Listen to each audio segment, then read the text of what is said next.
అందరికీ నమస్కారం. ఈరోజు నేను భగవద్గీత సెకండ్ చాప్టర్ 50 ఇంకా 51 శ్లోకం పాడబోతున్నా. బుద్ధియుక్తో జహాతిహ ఉపసుకృత దుష్కృతే తస్మాద్ యోగాయ యుజ్యస్వ యోగః కర్మసు కౌశలం కర్మజం బుద్ధియుక్తా హి ఫలం త్యక్త్వా మనీషిణః జన్మబంధం వినిర్ముక్తః ఫలః గచ్చతి అన్మయం. దీనికి మీనింగ్ ఏంటంటే, భక్తియుత సేవలో ఉన్న వ్యక్తి ఈ జన్మలోనే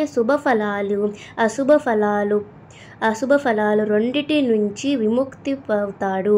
కనుక సకల కర్మల నుండి యోగం కొరకు ప్రయత్నించు. ఈ విధంగా భక్తియుత సేవలు నెలకొనడం ద్వారా మహర్షులు ఈ భౌతిక జగత్తులో కర్మఫలాల నుండి తమను ముక్తులు చేసుకుంటారు. ఈ రకంగా వారు జన్మ మృత్యు చక్రం నుండి విడుదల పొంది దుఃఖరాహిత్య స్థితిని పొందుతారు అని కృష్ణుడు అర్జునుడితో చెప్పారు.